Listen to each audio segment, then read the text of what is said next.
Claire-André. Bon matin, bonjour.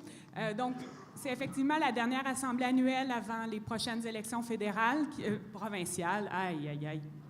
Pourtant, je me suis couchée de bonne heure. Qui vont être en octobre prochain. On dit souvent au Métallo, on le dit dans nos assemblées, on le dit souvent ici, des citoyens informés prennent des bonnes décisions. Bien, on a pensé vous donner la possibilité d'entendre les partis politiques, d'entendre les élus dire eux-mêmes ce qu'ils proposaient aux travailleurs et aux travailleuses pour vous aider à vous faire une tête par vous-même. Donc, on a invité, comme Alain disait, tous les partis. Seuls les libéraux n'ont pas répondu à l'appel. Dommage, on aurait aimé entendre leur réponse à quelques questions. Donc, sans plus tarder, on a procédé à un tirage au sort. Donc, je vais les inviter à monter sur scène dans l'ordre du tirage au sort, ce qui va déterminer aussi l'ordre dans lequel ils vont s'adresser à vous. Donc, celui qui a tiré le premier numéro, le député de Rosemont, chef de l'opposition officielle et chef du Parti québécois, Jean-François Lisée.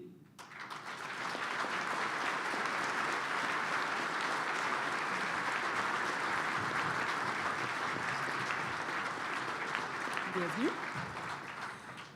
Le député de Gouin, co-porte-parole de Québec solidaire, Gabriel Nadeau-Dubois.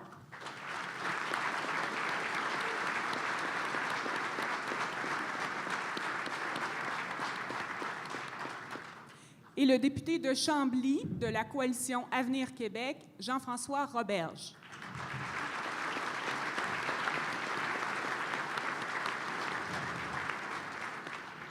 Bienvenue à tous. Merci d'avoir accepté notre invitation. Les gens ici présents négocient au quotidien des conventions collectives, défendent les membres, protègent autant que possible la santé, veillent à leur sécurité dans les milieux de travail, mais on sait aussi que les hommes et les femmes politiques ont un grand impact sur la vie des travailleurs et des travailleuses, sur la vie des Québécois et des Québécoises, par les politiques publiques que vous adoptez notamment. Donc, c'est important pour nous de vous entendre. On vous remercie beaucoup d'avoir accepté l'invitation. Je vais expliquer le déroulement. Donc, on a procédé, comme je disais tantôt, au tirage au sort. Monsieur Lisée est le numéro 1, Monsieur Nadeau-Dubois numéro 2 et Monsieur Roberge numéro 3. Ce ne sont pas des numéros, nous on n'aime pas ça, être des numéros, là, mais pour les besoins de la cause. Comment on va procéder?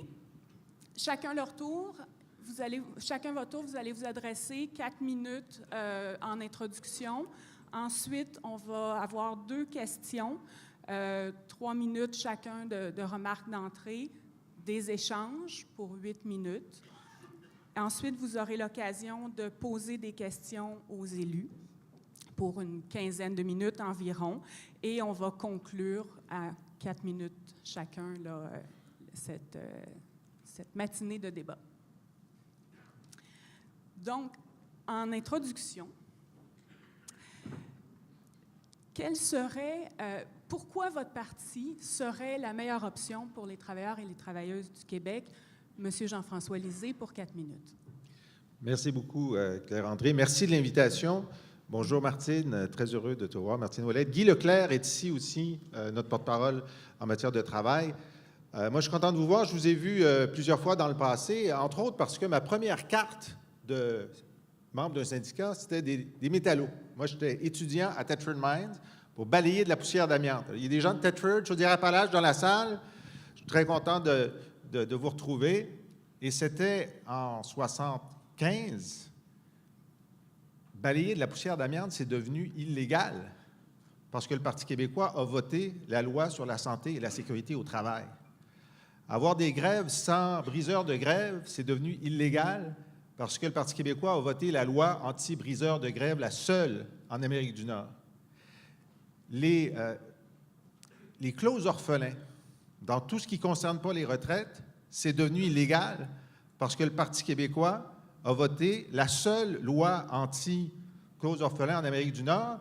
Et la raison pour laquelle on ne l'a pas appliquée aux retraites, c'est qu'on ne pensait jamais que ça arriverait et les syndicats ne l'ont pas demandé, puis personne n'y a pensé. Sinon, évidemment qu'on l'aurait inscrit dans la loi au moment où on l'a fait. Et nous, on s'engage résolument à l'inscrire dans la loi dès qu'on va prendre le pouvoir le 1er octobre de l'an prochain. Je vous en passe un papier.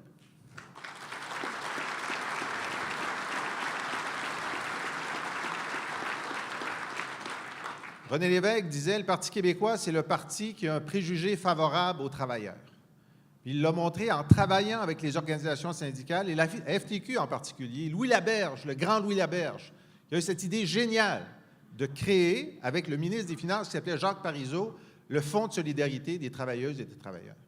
Quelle idée extraordinaire, qui est née ici. Pourquoi? Parce qu'un gouvernement proche des salariés a inventé, avec un grand syndicat, une façon de faire investir l'argent de retraite dans le maintien et la création d'emplois de qualité ici et d'obliger des entreprises à être transparentes envers leurs salariés. Et ça, c'est le genre d'initiative que le gouvernement du Parti québécois a eu fois après fois. Et c'est le gouvernement du Parti québécois qui s'est fait élire avec la promesse de l'équité salariale.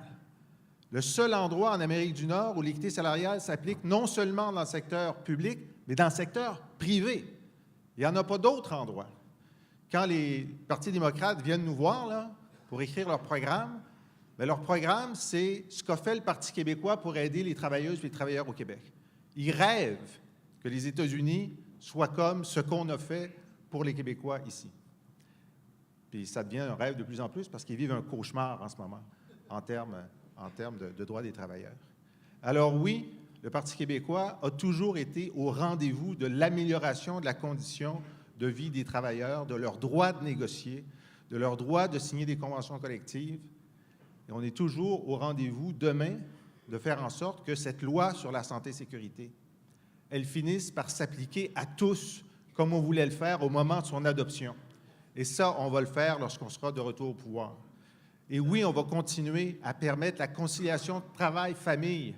Quand on a créé, avec Pauline Marois, le réseau des CPE pour permettre à des dizaines de milliers de femmes d'entrer sur le marché du travail, de retrouver de la dignité, de l'autonomie. On va continuer à le faire avec des places de qualité. On va continuer à se battre contre la privatisation de nos services de santé et d'éducation. Nous, on croit aux services publics. Puis on croit que la façon de défendre le service public pour toujours, c'est d'engager les artisans du service public, les salariés du service public, ensemble, dans l'amélioration constante de leur qualité de vie et de la qualité des services. C'est eux la solution. Ce n'est pas des consultants externes, ce n'est pas la privatisation. En conclusion? En conclusion, oui, le Parti des travailleurs, le parti qui peut prendre le pouvoir en 2018 et appliquer de nouvelles législations favorables aux travailleurs, c'est le Parti québécois. Je vous remercie.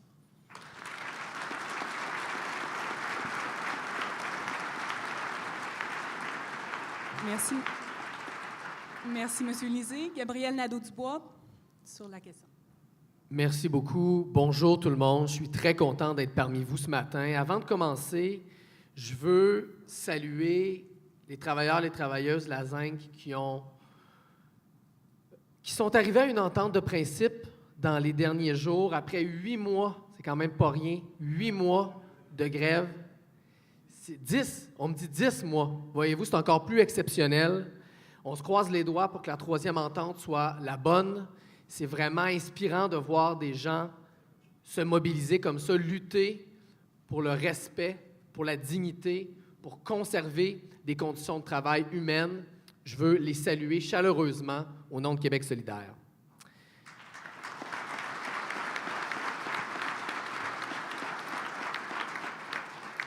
La question qu'on nous pose ce matin en entrée pour le débat, c'est pourquoi notre parti serait le meilleur pour les travailleurs et les travailleuses.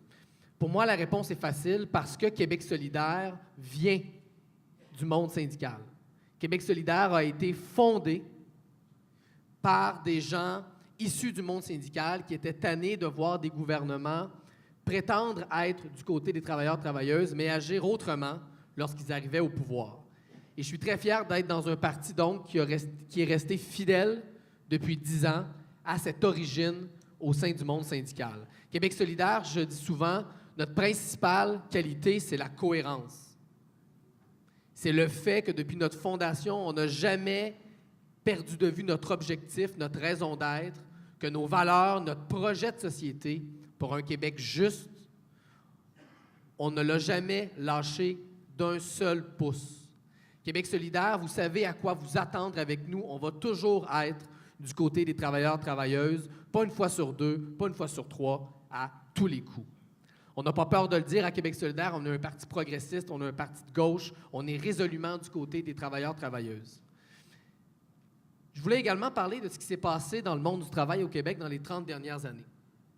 Depuis 30 ans, la productivité au Québec, la productivité du travail, donc votre productivité, elle a augmenté donc en 30 ans d'un peu plus de 30 %. On travaille mieux, on crée plus de richesses par heure travaillée au Québec depuis 30 ans, une augmentation de 30 % de la productivité. Pendant ce temps-là, les salaires n'ont augmenté que de 15 %. Qu'est-ce que ça veut dire, ça? Ça veut dire que si les salaires avaient suivi la productivité, le travailleur moyen au Québec aurait 6 000 $ de plus par année pour sa famille. Ça, 6 000 $, c'est pas mal plus que 278 $ de baisse d'impôts, comme les libéraux viennent de nous annoncer cette semaine. Pourquoi est-ce qu'il y a eu un débalancement comme ça? Pourquoi est-ce que vos gains de productivité sont allés en grande partie dans les poches du patronat plutôt que dans les poches des travailleurs, travailleuses? Bien, c'est parce que le rapport de force politique et économique, il a été débalancé. Il a été débalancé en faveur des entreprises. Et qu'est-ce qu'on peut faire pour revenir à l'équité, pour revenir à un équilibre dans le monde du travail? Il n'y a pas 1000 solutions. Bien sûr, vous allez devoir continuer comme l'ont fait les gens de la ZINC et comme vous le faites depuis des années. Il va falloir continuer à se mobiliser, à lutter pour améliorer nos conditions de travail. Mais il va falloir aussi qu'on ait enfin un gouvernement à Québec qui n'a pas peur de faire face aux entreprises, qui n'a pas peur de mettre au défi les multinationales, un gouvernement courageux qui ne reculera pas quand les multinationales vont chialer parce qu'on adopte des lois en faveur des travailleurs, travailleuses. Si je m'engage à Québec solidaire, si quand je me suis lancé en politique il y a quelques mois, j'ai choisi Québec solidaire, c'est que je pense que c'est le parti qui a le courage politique de se tenir debout devant les grandes entreprises puis de rétablir l'équilibre au Québec entre les travailleurs, travailleuses et le patronat. Merci beaucoup. Merci, M. Nadeau-Dubois. Jean-François Roberge, de la Coalition Avenir Québec. Merci beaucoup. Merci d'abord pour cette invitation aux organisateurs du Congrès. Si vous permettez, je vais prendre une petite minute pour me présenter d'abord. Je n'ai pas la notoriété de mes deux prédécesseurs, ceux qui ont parlé avant. Donc, Jean-François Roberge, 43 ans, père de famille, enseignant pendant 17 ans, donc syndiqué, toujours syndiqué d'ailleurs. Je suis en prêt de service au gouvernement, mais j'ai encore ma carte et mon poste d'enseignant qui m'attend, puis ma carte du syndicat. Publié 2 romans en 2010-2014, un essai politique en 2016 sur ma vision de ce qu'on devrait faire avec le réseau de l'éducation. Donc, nouvellement en politique depuis 2014, avec un nouveau parti que j'étais là pour fonder au départ quand on était une quinzaine à se dire « Mais qu'est-ce qu'on ferait bien pour sortir de l'impasse? Qu'est-ce qu'on ferait bien pour relancer le Québec, pour se donner un nouveau souffle? » C'était en 2011, on était 15. Et qu'on regarde où est-ce qu'on est en ce moment, la dernière élection, presque 1 million de Québécois nous ont fait confiance. On pense qu'il s'est passé quelque chose de grand. Depuis, quand je dis qu'on se demandait qu'est-ce qu'on devait faire, qu'est-ce qu'on pouvait bien faire pour se sortir de l'immobilisme, bien, c'est parce que depuis près de 40 ans, c'est comme si les Québécois étaient obligés de choisir entre 3 choses. Puis choisir, c'est renoncer. Il fallait choisir entre la solidarité, la fierté, puis la prospérité. Le Parti libéral, longtemps, s'est vanté, s'est auto-collé l'étiquette du Parti de l'économie, du Parti de la prospérité. Ça a peut-être été vrai. Ça a peut-être été vrai il y a 25 ans, 30 ans. C'est clairement plus le cas. Là. Si le taux de chômage est bas en ce moment, c'est pas grâce à Philippe Couillard. Hein? Je pense que vous êtes au courant de ça. Et les salaires, le taux de chômage est bas, mais les salaires sont bas aussi. Donc, clairement, nous, on pense que Parti de la prospérité, ça peut très bien être la Coalition Avenir Québec, avec une vision économique, avec le seul chef de parti qui a déjà créé des jobs dans le secteur privé. En passant, François Legault n'a jamais eu à faire de lock-out et n'a jamais vécu de grève dans son entreprise. de faire quelque chose de correct, donc de créer des emplois payants, puis de les gérer, non pas en opposition avec ses employés, mais en partenariat. Prospérité. Fierté, bien, pendant longtemps, le Parti de la fierté se collait cette étiquette-là. Ça a été le Parti québécois. J'y ai été au Parti québécois comme militant un certain temps. Mais c'est pas vrai qu'ils ont le monopole de la fierté, de la défense de la langue française, de la défense du nationalisme, de la défense des intérêts du Québec. Ce n'est pas vrai. On peut très bien le faire dans une coalition. La CAQ, c'est Coalition Avenir Québec. Coalition, ça veut dire arrêter de se diviser entre nous puis de laisser passer les libéraux gagner, mais de se rassembler pour se défendre, pour défendre notre identité, pour défendre qui on est. Puis solidarité, bien, il y a un nouveau joueur, Québec solidaire, qui dit, bien, c'est nous le parti de la solidarité. Moi, je pense qu'on n'est pas obligé de choisir. Je pense qu'à la Coalition Avenir Québec, on peut être le parti de la fierté, de la prospérité. Oui, le parti de la solidarité. Parce qu'avant que M. Lisée sorte un livre qui s'appelle « La gauche efficace », il faut savoir que celui qui a dit ces mots-là les premières fois, la gauche efficace, c'est François Legault, qui dit qu'il faut créer de la richesse, il faut relancer notre économie pour être capable de financer nos services publics, pour être capable de se donner un État qui est fort, un État qui est capable de prendre soin de son monde. Et c'est cette vision de la gauche efficace. Ça me fait bien rire. Moi qui est un enseignant, qui est quelqu'un qui a le cœur à gauche, de me faire traiter d'être dans un parti de droite. On peut bien dire qu'on a le portefeuille à droite, mais on aura toujours le cœur à gauche. Et moi, je pense que le parti qui peut débarquer les libéraux dans un an, c'est la Coalition Avenir Québec. Et en le faisant, vous choisirez un parti qui allie fierté, solidarité, prospérité. Merci.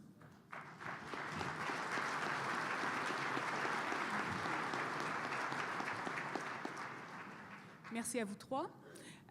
On passera donc au premier sujet là, d'échange, qui est les lois du travail et le monde du travail. Alors, pour débuter, la question qu'on aurait, c'est est-ce qu'il y a des changements que vous souhaitez apporter aux lois du travail et quels sont les défis auxquels on est confronté là, pour les prochaines années dans le monde du travail? Donc, pour commencer cette période, 3 minutes par intervention, chacun, et ensuite, il y aura période d'échange. Gabriel Nadeau-Dubois, la parole est à vous. Merci beaucoup, Claire-André.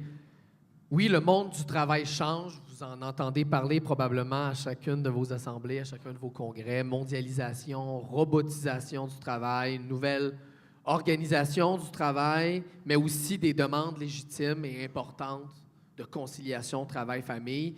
On est dans un monde du travail qui est en changement et donc les lois du travail doivent suivre. Les lois du travail doivent, elles aussi, évoluer.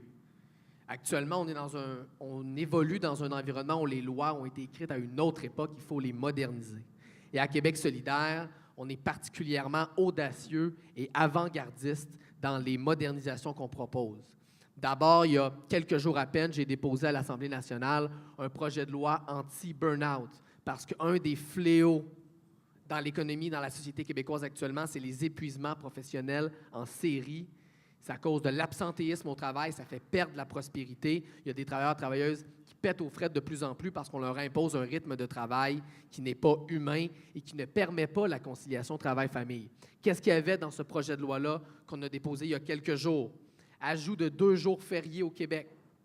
Droit de refus du temps supplémentaire pour tous les salariés du Québec, tout le monde.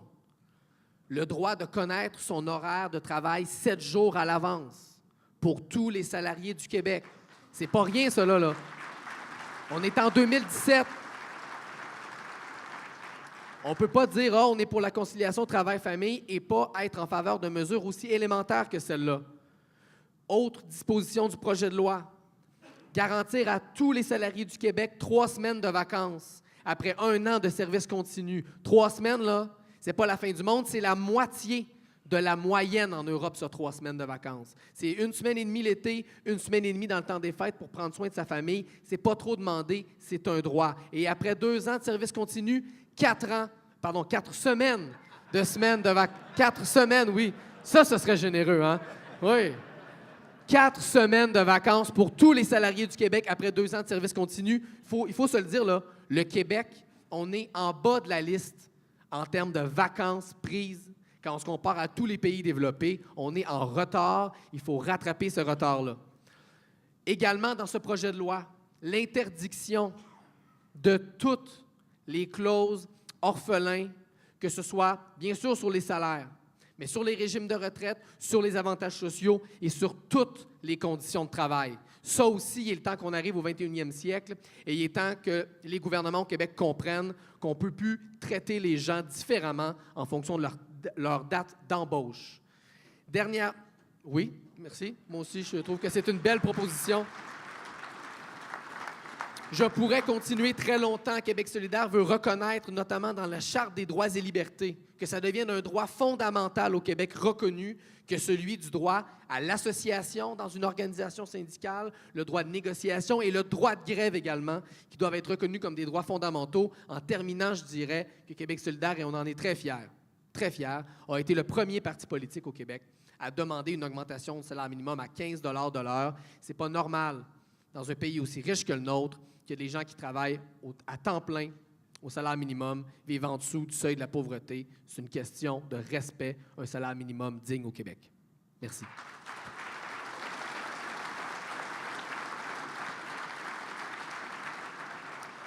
Merci. Jean-François Roberge. Oui, merci. Sur le même sujet, je veux dire que sur les clauses de disparité de traitement, il y a une belle unanimité ici, parmi les trois qui sont présents, Parti québécois, Québec solidaire, la CAQ. Il faut le dire, des choses qui nous rassemblent, il n'y a pas juste des choses qui nous divisent. Le quatrième parti, ça donne, c'est lui qui est au pouvoir, mais tant qu'à moi, c'est le quatrième en importance, en valeur, en rigueur, en éthique. Il n'est pas ici aujourd'hui. Bon, peut-être pas une grosse perte, mais il n'est pas là. Et c'est les seuls qui veulent maintenir les clauses de disparité de traitement, les clauses orphelins. À la CAQ, on a ça dans notre ADN. En 97, 98, je faisais parmi de ceux qui fondaient le groupe qui s'appelle aujourd'hui Force Jeunesse, qui travaille d'ailleurs en alliance avec la FTQ pour éliminer les clauses orphelins. J'ai présidé Force Jeunesse un certain temps. J'ai fait des représentations à ce moment-là, en tant que jeune, j'avais 20 quelques années, en commission parlementaire pour qu'on se dote d'une première loi anti-clause orphelin. On pensait que c'était la loi. En fait, je partage l'analyse de M. Lisée. À ce moment-là, on ne se rendait pas compte qu'il y avait des trous dans notre loi puis que c'était une passoire. On pensait qu'on avait fait la job, comme on dit en français. Et on était bien content pour se rendre compte finalement qu'on avait fait le travail à moitié, mais à culpa. Mais là, on revient à la charge. D'ailleurs, c'est hier, c'est pas plus tard qu'hier, que mon collègue Marc Picard, député de la CAQ pour Chaudière-Appalaches, a déposé un projet de loi qui s'appelle « Loi modifiant les lois sur les normes du travail afin d'interdire les clauses de disparité de traitement entre les salariés ». Je vais vous lire les notes explicatives, c'est un paragraphe. Ça vaut la peine parce que là, je pense que ça serait assez étanche. Là, il n'y aurait plus de trous dans notre loi. Ça dit « Ce projet de loi rétablit l'équité intergénérationnelle en modifiant la loi sur les normes de travail pour étendre l'interdiction des disparités de traitement fondées uniquement sur la date d'embauche à toutes les conditions de travail, non plus seulement à celles visées par une norme du travail. Le projet de loi couvre aussi les conventions collectives, fort heureusement. Le projet de loi a notamment pour objet d'éliminer les clauses de disparité de traitement dans les régimes complémentaires de retraite, les régimes d'assurance collective. Et je sais que si cette loi était adoptée, il n'y aurait pas en ce moment une grève à Bécancour pour ABI avec plus, je pense, de 1030 syndiqués de la FTQ. Je sais que Ciment Lafarge, Resco, ArcelorMittal n'auraient pas eu ces dernières années à faire des batailles épiques que vous avez gagnées, puis je vous en félicite, mais ça aurait été intéressant de mettre vos énergies ailleurs pour obtenir de meilleures conditions de travail. Ça a été extrêmement noble. Puis moi, je regardais ça d'un œil extérieur, de voir la FTQ puis les syndiqués se serrer les coudes comme ça, parce que c'est tellement facile pour les gens déjà en place de préserver leurs acquis en refilant la facture aux futurs travailleurs. Mais vous avez résisté à ça, vous avez fait montre d'une très, très, très belle solidarité en défendant ceux qui allaient vous suivre. Sauf que, avec la loi qu'on veut mettre en place, vous n'auriez plus à faire ça. Vous pourriez faire de vraies batailles pour, non pas vous diviser les coupures, mais bien faire des batailles pour améliorer les conditions de travail de tous. C'est la vision qu'on a à la CAQ.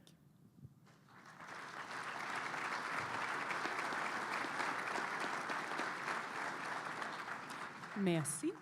Monsieur Lisée, sur les lois du travail et le monde du travail. La loi des normes minimales de travail, c'est une loi qui a été introduite et votée par le Parti québécois dans les années 70, qui a été améliorée dans les années 90. Et si les Québécois décident de nous porter au pouvoir, on va l'améliorer une nouvelle fois. On va l'améliorer. Effectivement, j'espère qu'on va gagner ensemble la bataille contre les clauses de disparité de traitement dans les semaines et les mois qui viennent. En tout cas, si ce n'est pas le cas, dans les premiers 100 jours d'un gouvernement du Parti québécois, ça va être fait. Je peux dire aussi que nous allons faire en sorte, Gabriel disait qu'il était le premier parti à proposer le 15 salaire minimum. Moi, j'étais le premier candidat au leadership du Parti québécois à le proposer dans ma première intervention. Et effectivement, je pense que c'est le temps au Québec qu'on s'en aille rapidement, selon le même calendrier que propose la FTQ, vers 15 salaire minimum le plus rapidement possible, en faisant bien attention de ne pas avoir une situation, vous avez vu les caricatures, toi tu as 15 $, toi tu as 15 $, toi tu as 15 $, toi je te mets dehors. On va en faire en sorte que les 4 ont 15 $. Puis ça veut dire que dans nos organisations communautaires, par exemple, il faut les appuyer pour qu'ils puissent assumer l'augmentation du salaire minimum. Ça veut dire qu'en agriculture, je les ai rencontrés, les cueilleurs de fruits, etc., il faut les appuyer autrement pour qu'ils puissent rester en affaires avec l'augmentation du salaire minimum. Dans les PME, il faut le faire aussi. Alors nous, on a une approche très rassembleuse pour dire qu'il faut qu'il n'y ait que des gagnants là-dessus. Il faut être très attentif à ça. La même chose pour la conciliation travail-famille. On a prévu dans notre loi 10 jours, pour l'instant, non rémunérés, mobiles pour la conciliation. En Ontario, ils viennent de décider qu'il y en aura 2 de ces jours-là qui seront rémunérés. Moi, j'aimerais ça qu'il y en ait 10. On ne fera pas ça la première année, mais s'il faut s'en aller vers un horizon d'avoir 2, 3, 4, 5, puis se rendre à 10 de ces journées-là rémunérées, on le sait, on a fait le calcul nous-mêmes, ça coûte entre 4 et 500 millions par année aux entreprises. On ne va pas leur garrocher ça la première année. On va les accompagner, on va trouver des façons d'alléger leur fardeau autrement pour qu'ils puissent assumer ça sans mettre personne dehors.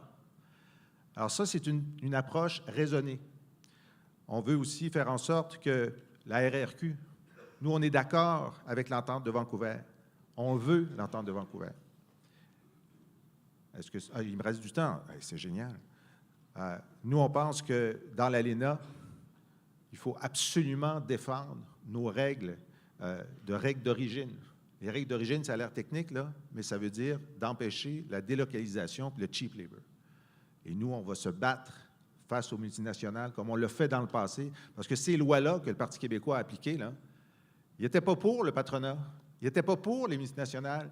Puis quand on disait, on va être le seul endroit en Amérique du Nord, on dit, pourquoi on est le seul endroit en Amérique du Nord? Puis comme Gabriel, on a dit, ça se fait en Europe. Puis il nous disait, non, non, on n'est pas en Europe. Nos compétiteurs, ils sont ici. C'est qu'on a toujours réussi à trouver un point d'équilibre pour qu'on soit les plus proches d'Europe sans tomber dans l'océan, sans perdre d'emploi. Et ça, c'est important. Parce qu'on a beau avoir les meilleures propositions, si ça fait en sorte que le monde n'a plus de job, bien, ils n'ont pas ces avantages-là. Alors, c'est le Parti québécois qui a réussi à faire les deux et on va continuer à faire les deux. On a la capacité de le faire, puis j'ai hâte de le faire. Merci.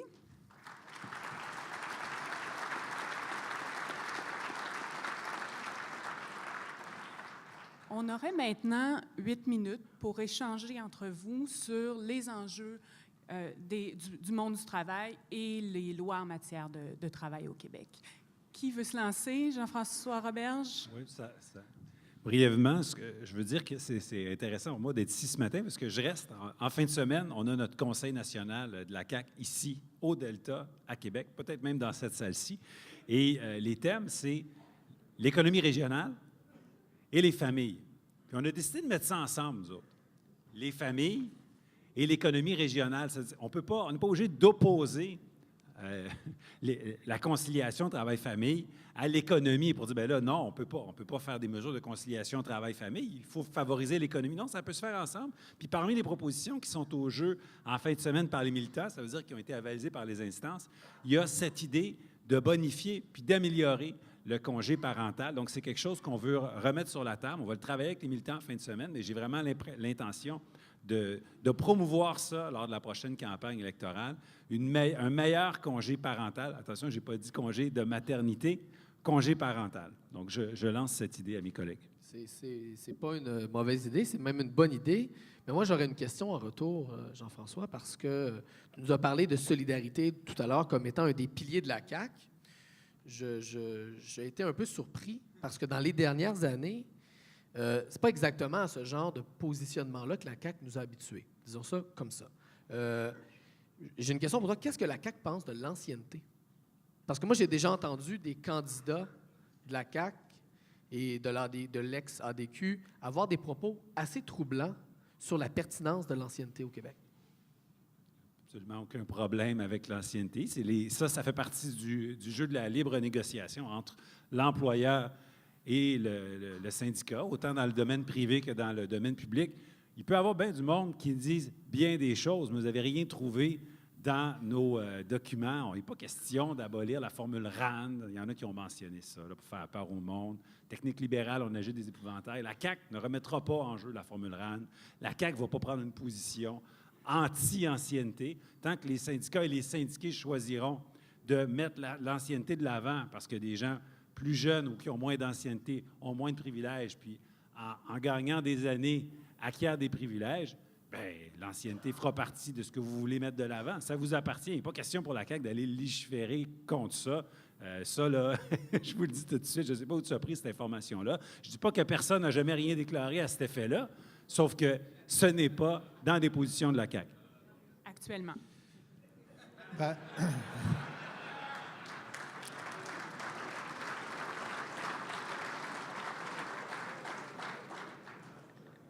Monsieur Lisée? oui. Je pense que ça a été couvert. Il est normal d'avoir une méfiance, une saine méfiance envers la CAQ sur ces questions-là. Ils ont voté pour la loi spéciale récemment sur la construction. Ils avaient d'ailleurs voté pour la loi 78, l'épouvantable loi 78 pour casser les organisations étudiantes. Mais moi, je pense que les problèmes qu'on a ensemble dans le marché du travail québécois, c'est aussi la pénurie de main-d'œuvre. Comment faire en sorte qu'il y ait moins... Enfin, on va vivre ça pendant des années, cette adaptation-là. Il y a une chose qui, moi, là, me tient au cœur depuis le début, c'est comment ça se fait que les entreprises de réinsertion pour les décrocheurs, il y a des listes d'attente. Il ne devrait pas y avoir de liste d'attente. L'État devrait faire en sorte que chaque raccrocheur qui veut raccrocher soit accompagné vers l'emploi. On doit faire en sorte aussi que cette loi épouvantable du gouvernement sur Objectif Emploi qui veut réduire à 400 $ par mois, 400 $ par mois, c'est les envoyer dans les gangs de rue, là, les jeunes qui refuseraient d'être dans un processus d'accès à l'emploi, ça n'a pas de sens. On va revenir là-dessus parce qu'on sait qu'en ce moment, pourquoi le nombre d'assistés sociaux baisse? Pas parce qu'ils sont devenus plus vaillants, c'est parce qu'il y a plus de jobs. Plus de jobs, moins d'assistés sociaux. Il faut les accompagner vers l'emploi. Puis les immigrants qui arrivent ici sans parler français, puis qui s'en vont après parce qu'ils n'ont pas cette compétence de français, il faut faire en sorte de leur demander, comme le font les Britanniques, comme le font les Hollandais, apprenez notre langue avant d'arriver. Puis si vous êtes soudeur, on a une job pour vous à Rouen, on a une job pour vous à Magog, allez directement là avec votre famille, on va vous intégrer. Et si vous parlez français avant d'arriver, ça va bien marcher. Parce qu'on n'est pas en pénurie de gens qui veulent venir ici, là. Il y a du monde qui traverse des bois pour venir ici. Alors, la question, c'est comment faire en sorte de réussir chaque histoire d'immigration au Québec pour venir en aide à nos entreprises, à nos salariés qui sont épuisés, entre autres, parce que la pénurie d'emploi force des cadences plus fortes, des doubles chiffres et du temps supplémentaire non voulu. Alors ça fait partie du grand défi qu'on a devant nous.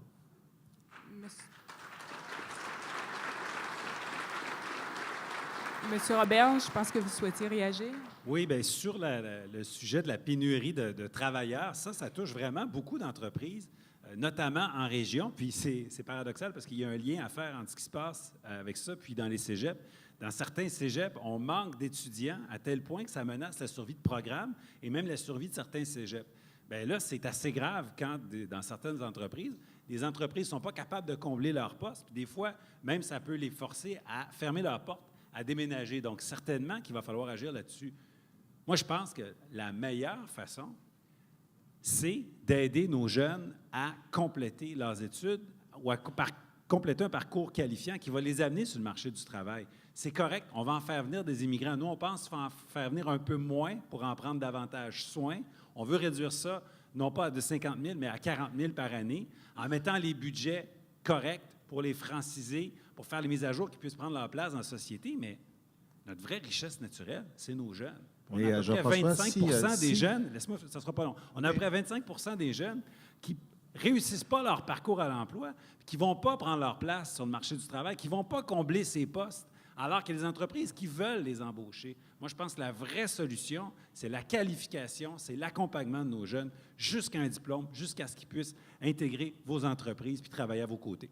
Ça a bien allure ce que tu dis, Jean-François, mais moi, je pense que le programme de la CAQ mérite à être connu. Puis moi, j'en parle beaucoup du programme de la CAQ. Et sur l'immigration, vous dites, vous ne parlez pas français, c'est pas grave, venez. Puis si après 3 ans, vous ne passez pas le test, on va vous renvoyer chez vous. Mais ça n'a pas d'allure.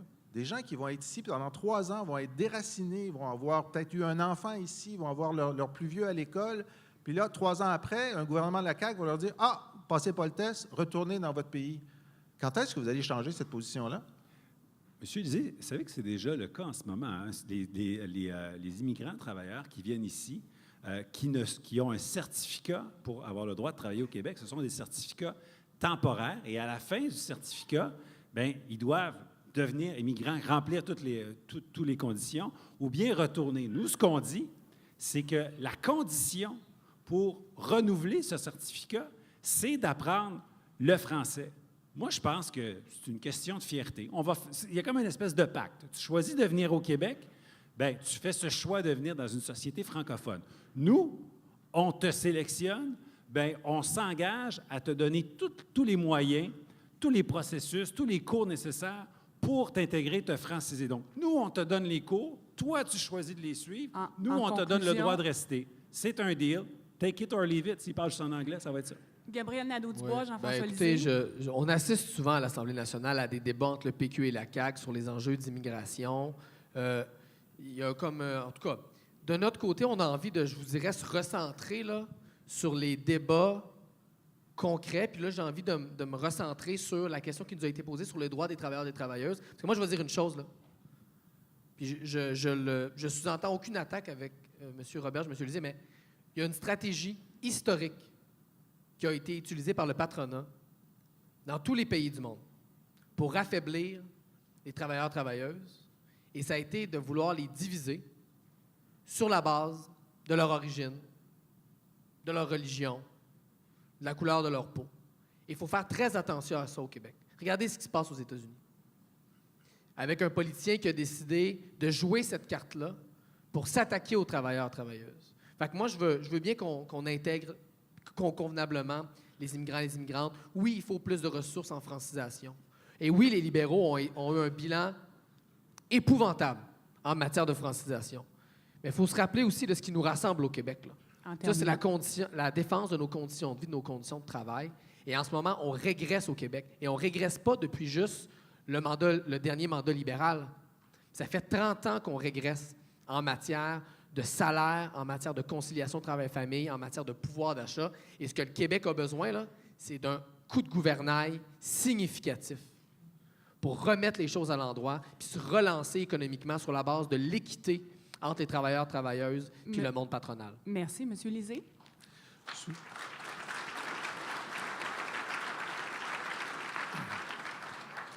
Alors, simplement des inexactitudes. Les travailleurs qualifiés qui font application pour venir au Québec, qui entrent en ce moment, 60% d'entre eux cette année, sans connaître le français au point d'entrée, ne seront jamais renvoyés chez eux s'ils ne savent pas le français dans 3 ans. Jamais. Ça, ce serait une nouveauté d'un gouvernement de la CAQ. La nouveauté d'un gouvernement du Parti québécois, c'est qu'on leur demanderait d'apprendre le français avant de venir. Et il y a une grande décision stratégique, Gabriel, qu'on a prise au Québec, c'est qu'on veut vivre, travailler en français au Québec de génération en génération, puis une immigration francophone, ça fait partie, c'est l'outil pour arriver à cette solution-là. Et deuxièmement, dire qu'on a régressé ces 30 dernières années dans la conciliation travail-famille au Québec, c'est vraiment vivre dans un autre pays, là. Un des endroits au monde où on a le plus progressé dans la conciliation travail-famille au Québec, c'est au Québec, grâce à la loi sur l'équité salariale, au CPE, à la perception automatique des pensions alimentaires. le Québec est un phare et on le doit beaucoup au Parti québécois. On a régressé dans d'autres choses, mais là-dessus, franchement, on peut tous s'applaudir pour notre progresser. Vous avez bien raison là-dessus. Vous avez bien raison. Et là, je sens que ça pourrait continuer longtemps. On va passer à notre deuxième question, puis on aura une autre période d'échange où ce sera possible de continuer aussi. Donc, sujet numéro 2, la santé et la sécurité du travail, c'est très important pour nous, c'est très important pour nos membres. On aime penser qu'on part avec notre boîte à lunch le matin puis qu'on revient voir nos enfants le soir. Donc, comment serait-il possible, selon vous, d'améliorer la santé et la sécurité du travail? Pour commencer, Jean-François Roberge. Merci. Donc, on a notre régime de santé et sécurité au travail, c'est CSST, maintenant CNSST, peu importe. C'est un avancé, certainement, puis effectivement, c'est le Parti québécois qui l'a fait. Je ne renierai pas les 30, les 40 dernières années, vous dites que c'est rien fait de bon avant 2015, 2016, 2017. Il y a eu des avancées. Et la santé et sécurité au travail, ça fait partie de ces avancées-là. Par contre, c'est peut-être le temps de se donner un nouvel élan, de se moderniser, puis d'aller encore un petit peu plus loin en regardant là, les avancées, autant des batailles qui ont été faites par les syndicats, qui des fois ouvrent des champs, puis par les tribunaux, nous amènent à regarder les choses autrement. Donc, je pense qu'il y a 3 points sur lesquels on peut avancer. Il faut ouvrir des chantiers, il faut se questionner, il faut améliorer encore davantage. D'abord, en ce moment, nos lois se concentrent sur le respect de l'intégrité physique des travailleurs, l'élimination des sources de danger. Il faudrait probablement que la CNSST ouvre le chantier vraiment sur la santé psychologique. Comment on peut le traiter, comment on peut prévenir ces dangers de stress, d'épuisement professionnel, de violence au travail, sans que ce soit nécessairement une violence physique. On sait que ça peut faire très, très mal. On a parlé beaucoup de lutte à l'intimidation dans les écoles, mais on sait très bien que ce n'est pas seulement dans les écoles. Il y a la question du harcèlement psychologique qui a été ajoutée aux lois du travail, mais ce n'est pas dans la CNSST. Donc, je pense que c'est quelque chose qu'on peut vraiment travailler, élargir, débroussailler, puis avancer sur ce chapitre-là. Le deuxième, c'est sur les maladies professionnelles. Il y a en ce moment une liste des maladies professionnelles, notamment les bursites, les tendinites. Je pense que plusieurs d'entre vous travaillent avec de la machinerie, puis ça peut justement occasionner ça. Mais il y en a d'autres. Il y a notamment le syndrome de Raynaud, qui ne fait pas partie de la liste actuellement. Et je sais que vous avez gagné quelque chose devant la Cour, puis qu'il y a une jurisprudence, mais probablement qu'il faudrait, nous, notre travail de législateur, c'est d'aller aussi au-devant de ça pour pas que les syndicats soient toujours obligés de se battre, d'aller en cours, risquer de perdre, de ne pas laisser aux juges le travail de légiférer. C'est à nous de le faire. Puis finalement, il y a la question des expertises médicales. Je sais que quand il y a un problème, encore une fois, très souvent, vous êtes obligé de vous battre à coups d'expertise, de contre-expertise. C'est comme si des fois le gouvernement jouait l'avocat de l'autre côté contre le travailleur, toujours en présumant que le travailleur essaye d'être de mauvaise foi. Moi, je pense qu'il faudrait probablement renverser cette tendance-là. Donc, 3 chantiers à ouvrir pour améliorer la CNSST, puis prendre soin de notre monde. Voilà. Merci. Jean-François Lisée, sur la santé et la sécurité. Alors d'abord, il faut terminer le travail. Cette loi phare sur la santé et sécurité au travail qui a été adoptée par le Parti québécois en négociation avec les grands syndicats et avec un patronat qui était très résistant à cette idée-là, bien, elle n'est pas complètement appliquée. Il y a seulement le quart des travailleurs qui sont vraiment complètement couverts par la loi sur la santé et sécurité. Bien, nous, on s'engage à faire en sorte que 100 des travailleurs soient couverts par la loi sur la santé et la sécurité au travail, y compris dans le domaine de la construction. Ça n'a pas de sens que les agents de prévention ne soient pas présents dans des lieux où les accidents sont les plus fréquents. En fait, il y a plus de lésions professionnelles pour les travailleurs non couverts que pour les travailleurs couverts. Et là, le temps a assez passé. Il faut faire cette application complète. Puis on sait qu'il y a des patrons qui sont prêts à le faire. On sait qu'il y a eu des rencontres paritaires ces dernières années, ces derniers mois. Ils ne sont pas entendus sur tout, mais ils sont entendus sur un certain nombre de choses. Puis on aimerait bien lire le rapport, parce qu'il est secret. Et la raison pour laquelle les points sur lesquels il y a des accords ne sont pas appliqués, c'est parce que le gouvernement libéral ne veut pas les appliquer, puis puis il ne veut pas nous dire où est-ce qu'on en est. Bien, nous, on a très hâte de voir le rapport, puis on va d'abord appliquer tout ce qui fait consensus, puis on tranchera sur ce qui ne fait pas consensus avec notre préjugé favorable aux travailleurs. Il faut aussi se demander si l'appliquer, c'est bien, mais il y a du temps qui est passé, puis effectivement, il y a de nouveaux enjeux qui doivent être mis sur la table. Celui des problèmes physiques causés, beaucoup chez les femmes, par du travail répétitif. Où les gens disent, c'est pas un accident de travail, ça s'est développé sur 15 ans. Ben oui, ça s'est développé sur 15 ans parce que tu as toujours interdit à la caissière de ça a été créé par... Moi, j'ai jamais compris. J'ai travaillé dans des épiceries et dans des hôtels. J'ai jamais compris pourquoi, ici, on n'avait pas le droit de s'asseoir sur un tabouret quand on travaille à la caisse. Ça se fait en Europe, puis ils vendent autant. Ils vendent autant. Alors ça, c'est des mesures, parfois, qui sont simples, où il faut finalement trancher. Puis je sais que vous êtes battus depuis des années, dans l'hôtellerie en particulier, pour ça. Et je ne comprends pas pourquoi il n'y a pas un premier ministre qui a dit « OK, ça va faire, on va l'appliquer, puis on passe à autre chose ». Nous, on pense aussi que le débat sur la modernisation pour les femmes et pour d'autres conditions doit s'ouvrir parce qu'on est au 21e siècle. Au 21e siècle, la tolérance pour des accidents de travail, elle est zéro. La tolérance doit être zéro. C'est vers là qu'il faut aller. Merci.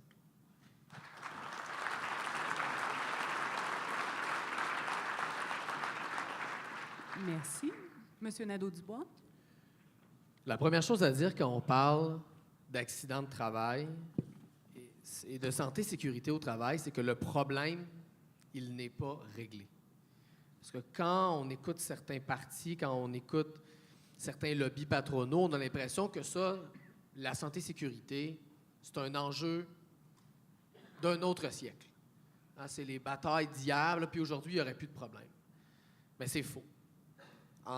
Les derniers chiffres qu'on a, c'est ceux de 2015. Il y a 69 personnes qui ont perdu la vie au travail au Québec. Ça, c'est plus qu'une personne par semaine qui est décédée juste parce qu'il voulait gagner sa vie. C'est 69 personnes de trop. C'est inacceptable au Québec en 2017. Chaque jour, c'est 224 travailleurs ou travailleuses qui se blessent sur son milieu de travail. À chaque jour, 224. C'est inacceptable. C'est pas normal qu'on veut juste gagner sa vie, qu'on se blesse comme ça. C'est énormément de gens. Et il y a 127 personnes qui sont mortes suite à une maladie professionnelle. Donc, le combat sur la santé et sécurité au travail, il n'est pas terminé. Il reste énormément de travail à faire. Comment? Bien sûr, moderniser, comme l'ont dit mes deux collègues, la réglementation en matière de santé et sécurité. Il faut la moderniser, il faut parler de santé psychologique, il faut parler d'harcèlement psychologique, mais aussi d'harcèlement sexuel, hein, pour les femmes sur les milieux de travail. C'est important également. Il y a déjà, d'ailleurs, des portions de la loi, notamment en matière de prévention, qui ne sont même pas appliquées. Donc, déjà, appliquer la loi actuelle, les décrets de la loi actuelle, ce serait déjà un pas dans la bonne direction. On est d'accord, je suis d'accord avec Jean-François sur la pertinence d'élargir l'application de la santé et des lois sur la santé et sécurité au travail. Jean-François parlait du domaine de la construction, mais il y a aussi la question des stagiaires. Hein, il y a énormément de jeunes au Québec qui font des stages, parfois rémunérés, parfois non rémunérés, mais ce qui est sûr, et ce qui a été confirmé par des études récentes, c'est que les stagiaires au Québec ne sont pas couverts par les normes du travail et les lois sur la santé et sécurité au travail. Ça, c'est inacceptable. Toute personne qui travaille devrait être d'une part rémunérée et d'autre part protégée sur le plan de la santé et de la sécurité. C'est très, très, très important. Je profite des dernières secondes pour revenir quand même sur ce que Jean-François disait sur la progression du Québec dans les 30 dernières années en matière de conciliation travail-famille. Oui, il y a eu des progrès. Je ne dis pas qu'il n'y a pas eu aucun progrès, mais il y a eu aussi des régressions. Le taux de syndicalisation diminue au Québec. Il y a eu l'apparition, la multiplication, et vous la vivez, des clauses orphelins. Ça, c'est nouveau comme phénomène et c'est en augmentation et c'est des attaques directes à la conciliation travail-famille pour les jeunes familles.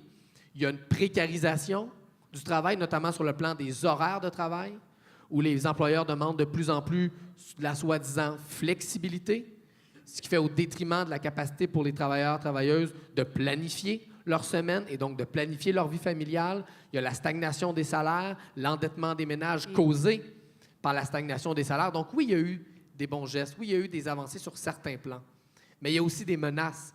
Et les avancées du passé, qui sont souvent qu'il faut souligner, et on va continuer ne suffisent pas. Il y a aussi des choses qui restent à faire au Québec. On ne peut pas se contenter des gains du passé.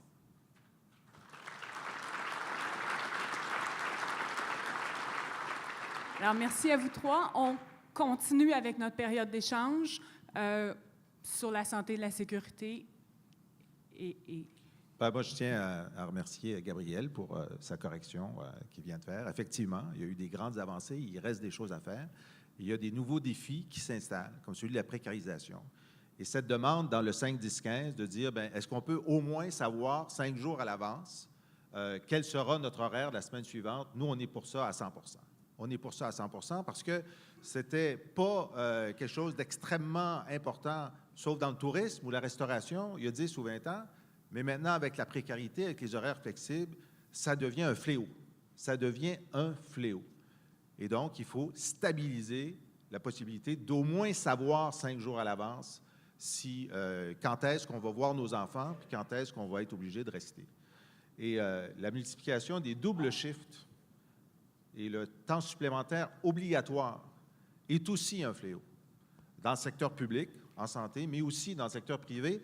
Et ça va empirer avec la pénurie de main-d'œuvre. Ça va empirer avec la pénurie de main-d'œuvre. Et là, ça veut dire, effectivement, que la conciliation travail-famille va être mise à risque par cette pression-là. Ça, c'est un grand défi qu'on a devant nous. Il faudra se battre, mais aussi accompagner les entreprises pour leur donner des moyens de ne pas mettre la pression sur les syndicats. Et moi, je tiens à saluer la FTQ, qui a toujours voulu être à la table pour trouver des solutions. Quand c'est le temps de se mobiliser, quand c'est le temps de faire la grève, quand c'est le temps de casser une position patronale intenable, la FTQ est au rendez-vous, elle sait comment faire ça. Mais quand c'est le temps de prévenir le problème, de voir à l'avance, puis moi, j'ai rencontré les dirigeants de la centrale, ils disent « Comment ça se fait qu'on n'est pas à la table de négociation du virage vert? Comment ça se fait qu'on n'est pas à la bonne table de négociation pour revoir tel aspect du marché du travail? » C'est une volonté de réussir les virages qui s'en viennent. Puis moi, en tant que premier ministre, là, je suis tellement content de penser que si ça arrive, et je le souhaite, qu'on a cette richesse-là de pouvoir s'asseoir puis de pouvoir trouver des solutions. Et je parlais à des syndicalistes qui disaient, vous savez, la concertation au Québec, ça marche quand le PQ est au pouvoir. Parce que quand le PQ n'est pas au pouvoir, les patrons ne sont pas très intéressés. Et quand le PQ est au pouvoir, les patrons savent ça va passer par la concertation. Puis j'ai hâte de réouvrir une ère de concertation pour régler les problèmes à l'avance. Jean-François Roberge. Mais là-dessus, il faut que je le dise. Une fois n'est pas coutume. Hein, on ne s'opposera pas pour s'opposer. Je suis assez d'accord avec ce que vient de dire M. Lisée. Il ne faut pas voir les différents acteurs du marché du travail dans le dossier de santé et sécurité au travail, comme dans d'autres dossiers, comme nécessairement des adversaires. Les syndicalistes de combat qui ne veulent que faire des grèves, les patrons qui ne veulent que précariser toujours, le gouvernement qui a une vision comme ça. Moi, je pense qu'il faut le voir, justement, la richesse du syndicalisme, la force du nombre, la force d'avoir vous avez des équipes de recherche extraordinaires, des compétences, des connaissances que personne d'autre que vous avez comme mouvement syndical. Puis je partage cette vision-là de dire que c'est de cette manière-là qu'on va trouver les choses plutôt que de toujours tout obtenir nécessairement par un rapport de force. C'est nécessaire d'en avoir un rapport de force, mais ce n'est pas toujours contre qu'on doit l'utiliser. Parfois, c'est avec. Peut-être une nouvelle façon de faire de la politique, mais je pense qu'on est dû pour ça. Jean-François, je ne suis pas nécessairement en désaccord sur le principe avec ce que tu dis, sauf que ça me semble un peu déconnecté de ce qui s'est passé au Québec dans le monde syndical depuis les dernières années. Il n'y a jamais eu aussi peu de conflits de travail au Québec. Quand on regarde les chiffres, il y a une diminution constante du nombre de conflits de travail. Donc, le monde, et on peut s'en réjouir, tant mieux. Qu'on ne vienne pas nous dire que le monde syndical a été dans une logique de confrontation. C'est pas vrai, le monde syndical québécois a tenté par tous les moyens de faire preuve de flexibilité, d'ouverture. Malheureusement, c'est de l'autre côté de la table qu'il y a plus souvent qu'autrement, il y a des attitudes de confrontation. Quand on attaque les régimes de retraite, quand on attaque avec des clauses orphelins, c'est pas de la concertation. Regardons ce qui vient de se passer dans le milieu de la construction. C'était quoi les demandes des gars et des filles de la construction? Ils voulaient-tu plus d'argent dans leur poche? Non. Ils voulaient avoir leurs horaires à l'avance. Ils voulaient avoir le droit de refuser de faire du temps supplémentaire quand on voulait leur imposer, parfois même avec des délais de quelques heures seulement. C'était des demandes, là, minimales. C'était le respect que ces gens-là demandaient. Ils ont travaillé autour de la table, ils ont négocié pendant des mois. Et quelle a été la réaction du gouvernement libéral? Ça a été de leur mettre une loi spéciale d'en face. Et ton parti, Jean-François, en tout respect, a voté pour cette loi spéciale-là. Pour casser la mobilisation des travailleurs, travailleuses de la construction qui ne demandaient que des mesures là, minimales. Faire attention, cette loi spéciale-là n'est pas venue imposer 100 des conventions. C'est venu dire qu'il fallait négocier pour continuer. Elle est venue forcer le retour au travail en disant « Maintenant que vous n'avez plus de rapport de force, continuez la négociation. » Je suis désolé, c'est pas sérieux. Je veux dire, c'est venu...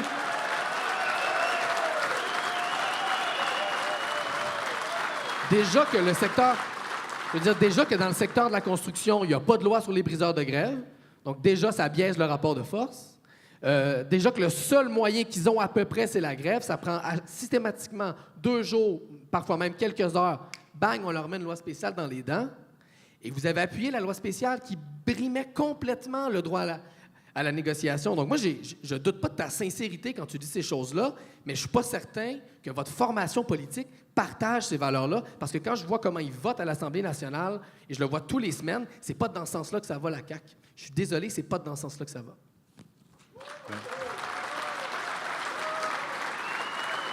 Monsieur Roberge. Oui. On jugera l'arbre à ses fruits. La négociation n'est pas terminée. Ce n'est pas terminé, d'accord? Ce n'est pas une loi spéciale comme on a dans la fonction publique qui vient dire, qui vient régler l'ensemble des conventions. Ce n'est pas le cas. Là, tu présumes d'une chose, on va voir. Et ensuite, il faut être concret aussi, là. Au Québec, non, c'est pas grave, on n'est pas d'accord, puis c'est très bien ainsi.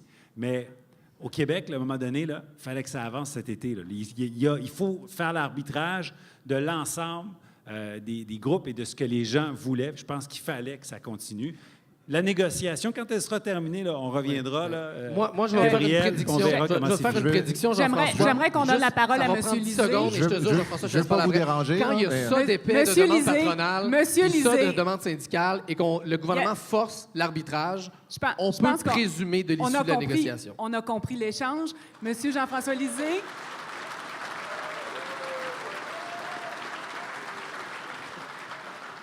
Je suis content que Martine Ouellette soit ici parce qu'il y a un autre défi aux conditions de travail de salariés, puis parfois de petits entrepreneurs.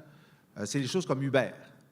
Uber arrive avec une nouvelle technologie qui met en cause le gagne-pain de dizaines de milliers de chauffeurs de taxi qui parfois se sont endettés pour acheter le permis et met en cause, vraiment, pour plusieurs d'entre eux, les économies de toute une vie. Alors, la CAQ est pour ça, Uber. La CAQ a défendu Uber, une compagnie qui ne voulait pas payer ses arriérés de taxes. C'est une compagnie qui ne voulait pas appliquer. Nous, on est pour la nouvelle technologie, l'économie de partage. Quand ça ne brime pas les droits des autres, ça fait partie de l'avenir. Mais quand ça brime les droits de travailleurs, puis de salariés, puis de petits entrepreneurs, on dit non. Et franchement, ce qui m'a le plus renversé, c'est que la dernière fois, là, quand le gouvernement qui est... M. Couillard était le lobbyiste numéro 1 d'Uber pendant 2 ans. Puis là, Uber en a demandé trop. Il ne voulait même pas passer à quelques heures de plus de formation pour des chauffeurs qui ont quand même la vie de leurs passagers en main. Là, François Legault a dit, il faut dire oui à Uber. Il faut dire oui, il faut céder. Sinon, ça se peut qu'ils partent. Hey, ils ont menacé de partir. C'était juste la 4e fois qu'ils menaçaient de partir. Puis là, la CAQ a dit oui, on cède. Netflix, leur premier signal, c'était qu'ils étaient d'accord avec Mélanie. Ah, c'est une grosse compagnie américaine, il ne faut pas les taxer. C'est leur réflexe. Alors, comment explique Jean-François que, alors que le bien commun demandait de réglementer Uber puis de taxer Netflix, vous étiez du mauvais côté du débat? Bien, ça, c'est ton interprétation. Moi, je trouve que c'est vraiment un bon signe qu'on se fasse attaquer. Je ne sais pas comment vous prenez ça, là, mais je trouve ça vraiment intéressant qu'on soit la cible en ce moment. C'est peut-être un bon signe. Mais sur Uber, d'abord, première chose, oui, on a pris fait et cause, on a pris parti pour une économie qui... C'est pas vraiment une économie de partage, Hubert. Des fois oui, des fois non. Là, il y en a que des fois oui, des fois non. Mais pour une économie du 21e siècle. Par contre, on a mis des conditions. Vous avez retenu, vous lisez juste le titre peut-être, là, mais il faut lire l'article au complet. On a dit qu'il fallait qu'ils payent leurs impôts ici. On a dit qu'il fallait que la TPS, la TVQ devait être chargée. On a dit qu'ils devaient absolument avoir une habilitation sécuritaire. On a dit qu'ils devaient suivre des cours pour qu'ils restent. Notre préambule, c'est qu'ils doivent rester à telle condition, hein, parce que les libéraux voulaient les sortir tout de suite. Fait qu'on dit, attendez, on va faire un projet pilote, on va leur donner des conditions. Sur le nombre d'heures, bien, il faut voir, là, le nombre d'heures au Québec pour les chauffeurs de taxi, là, je pense que dans certaines villes, c'est 10 heures, dans d'autres villes, c'est 60 heures. Le gouvernement avait fixé ça à 30. Pourquoi 30? Si à Sherbrooke, je pense que c'est 10 heures ou quelque chose comme ça. Donc, c'était pas vrai qu'il fallait les sortir, parce que tout à coup, ils demandaient plus d'heures ou moins d'heures qu'une ville A versus une ville B.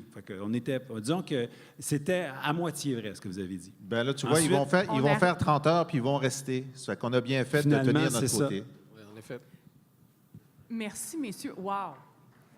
Wow! Ça, c'est la discipline. Merci beaucoup. On serait maintenant prêt à recevoir des questions, des interventions. Je vous inviterai à poser des questions courtes, à faire des interventions courtes pour que le plus de gens puissent participer. Je vais prendre plusieurs questions en rafale et ensuite, messieurs répondront à plusieurs questions en bloc.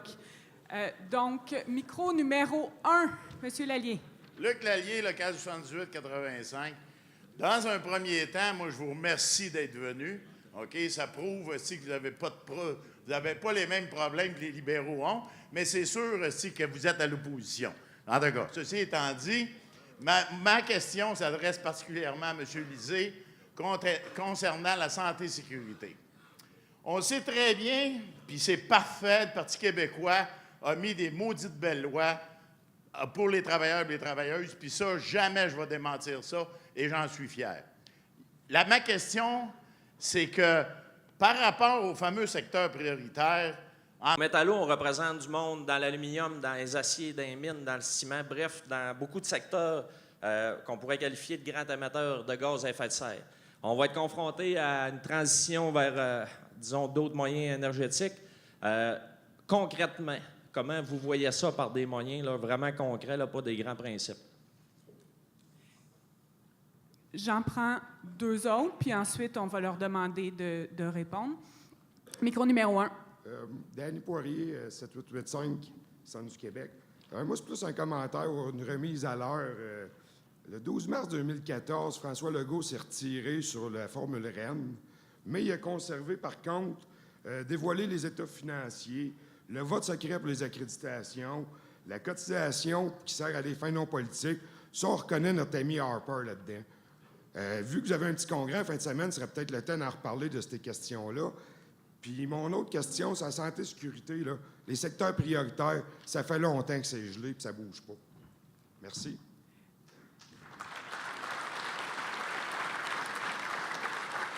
Micro numéro 2. Bonjour, Manon Leclerc, 9291. Alors, ma question s'adresse à M. Roberge. Je suis éducatrice en CPE depuis 30 ans. La première sortie de la responsable des CPE me laisse un peu méfiante quant à l'avenir des CPE. Est-ce que, tout comme le Parti libéral, vous êtes en train de privatiser le système? Merci.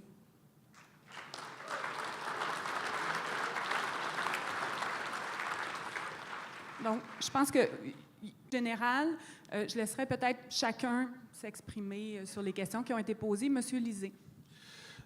Donc, oui, la loi en 79 a été votée. Il y avait un calendrier qui n'a pas été respecté. Pourquoi? Je ne le sais pas, mais une des raisons qu'on pourra dire, c'est quand le Parti québécois, dirigé par Jean-François Lisée, a pris le pouvoir en 2018, lui, il l'a appliqué dans un calendrier du premier mandat. C'est ça qu'on va faire. C'est le temps de le faire, on va le faire avec vous. Sur la transition écologique, ben oui, allemand, aluminium.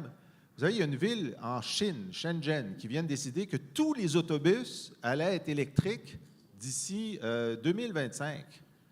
Puis eux autres, là, leur électricité, c'est pas de l'hydroélectricité, ils font ça au charbon. Comment ça se fait qu'ici, on produit des autobus scolaires électriques, on produit des autocars électriques, on produit des autobus de ville électriques, puis qu'on n'a pas fait un objectif de les remplacer le plus vite possible, remplacer le diesel puis le pétrole? Bien, nous, on va le faire. Nous, on veut accélérer rapidement la transformation de l'ensemble de nos flottes, toutes celles qui peuvent être remplacées par des véhicules électriques. Puis plus il y a de l'aluminium là-dedans, plus c'est bon aussi pour nous autres. Ça, c'est une façon de faire les choses pour la transition écologique. Pour les CPE, je suis parfaitement d'accord avec ce que vous avez dit, Mme Leclerc. Le choix est clair. Nous, on a créé les CPE. On sait que c'est là qu'est la qualité. On va geler le développement de nouvelles places dans le secteur privé, puis tout le développement va être en CPE, puis on va réclamer de la qualité dans le reste, puis on va revenir au tarif unique. Puis la modulation des tarifs par le gouvernement libéral, c'est ce qui a créé la course à la privatisation. Alors nous, c'est clair. Moi, je ne demande pas à la CAQ de changer de position. Si vous voulez voter pour la privatisation de services de garderie avec moins de qualité, votez pour la CAQ. Si vous voulez avoir de la qualité pour vos enfants, votez pour le Parti québécois.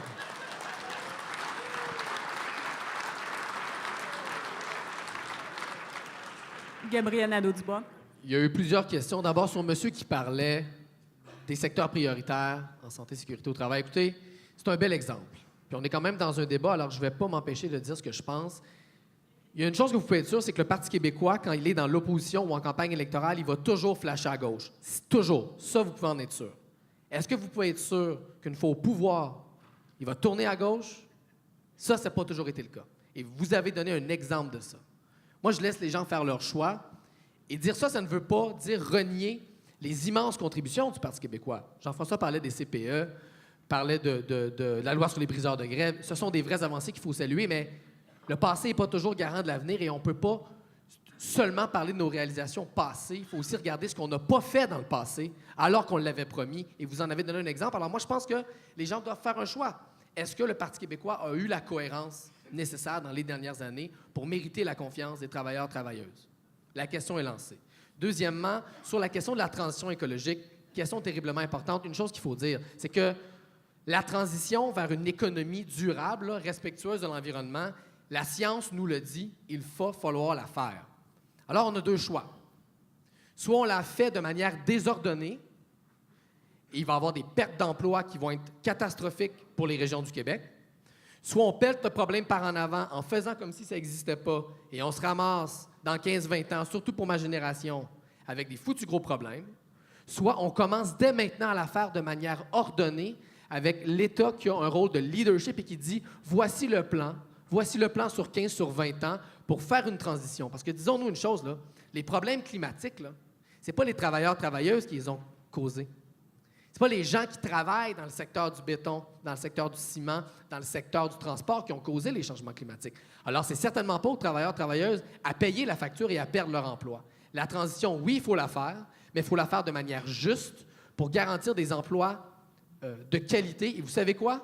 On a l'expertise au Québec. Il y a l'électrification des transports, il y a le secteur éolien, il y a toutes sortes de secteurs d'avenir dans lesquels on est déjà en avance. C'est là-dedans qu'il faut investir pour s'assurer que dans la nécessaire transition écologique, il n'y ait pas un seul emploi de bonne qualité qui se perde au Québec. Sur la question des CPE, oui.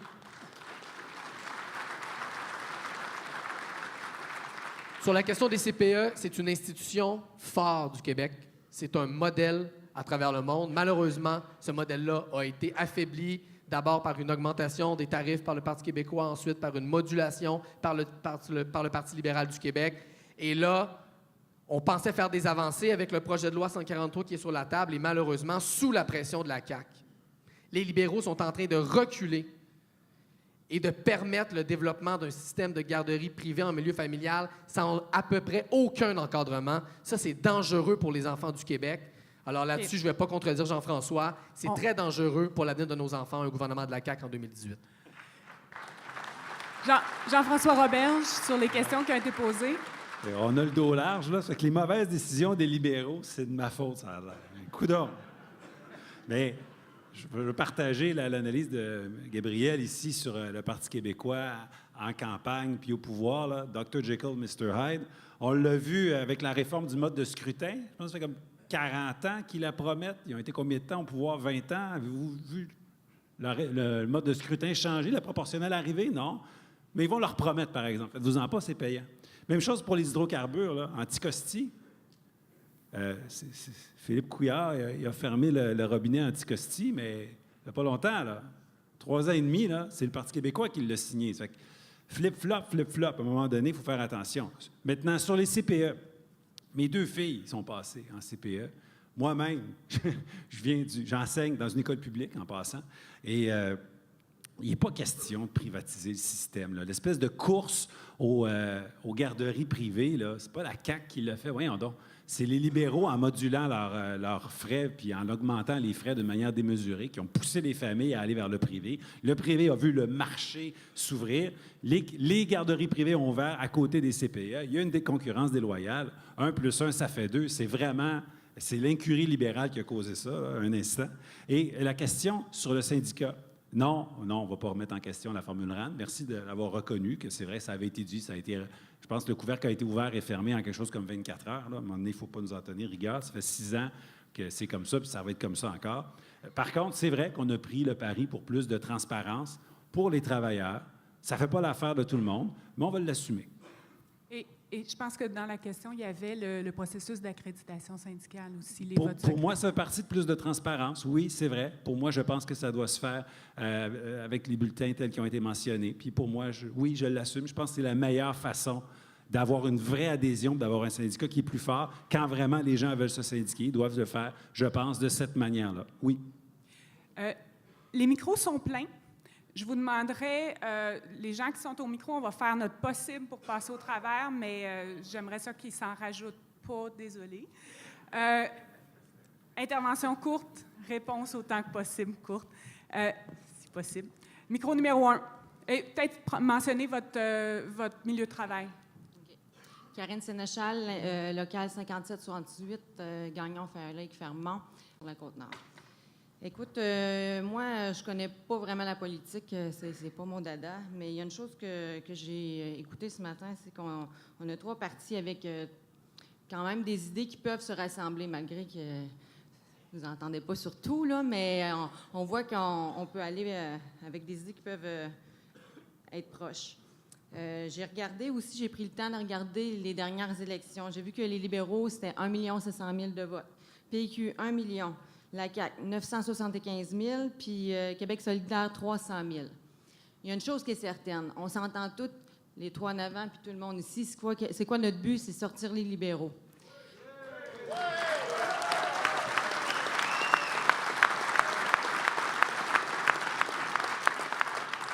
Par contre, avec ce que je vois ce matin, si on ne s'unit pas, ces 3 partis-là, on ne réussira pas, ils vont rester toujours majoritaires, ou même s'ils seraient minoritaires, notre but, il ne sera pas atteint.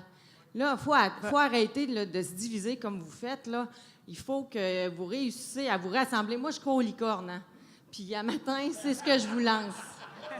Moi, je pense que vous êtes capable d'avoir des discussions plus profondes, puis d'aller vraiment avec le but de la population. Puis, votre but aussi, c'est de sortir les libéraux. Fait que, ayez des petites discussions, s'il vous plaît. Merci.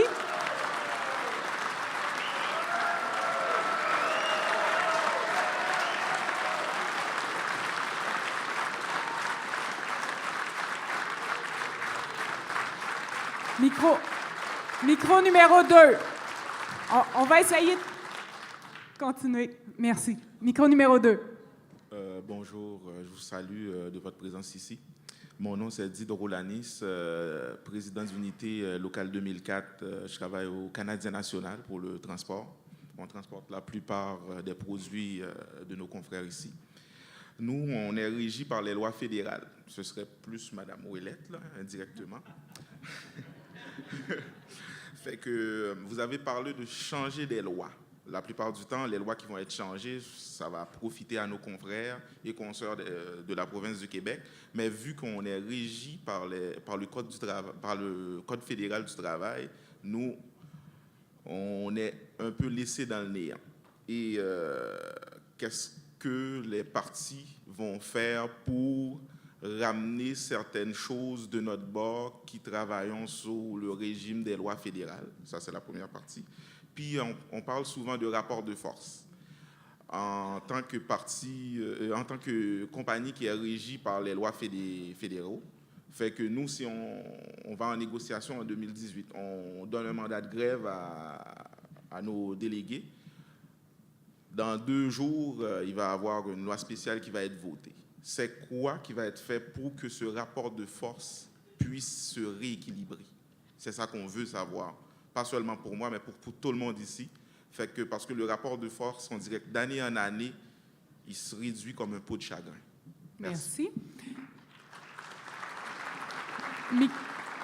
Micro numéro 1. Et je vous rappelle, intervention courte, s'il vous plaît. Merci. Oui, Claude Lévesque, section locale 57-78, Gagnon, Farley, Fermont. Bien, merci d'être là. Premièrement, je voudrais vous dire que je suis parfaitement d'accord avec la vice-présidente de la section locale des métallos à Fermont, qui vous devriez peut-être regarder pour faire quelque chose qui serait rassembleur, parce que vous êtes la brochette de l'opposition, mais peut-être que si on veut débarquer vraiment les libéraux, il va falloir qu'ils fassent des choses importantes, là, parce que puis je ne veux pas juger personne, mais la Coalition Avenir Québec, puis anciennement la DQ, vous avez la réputation de choquer à la fin. Fait que les libéraux, je pense, sont capables de vous faire choquer encore en 2018, malheureusement.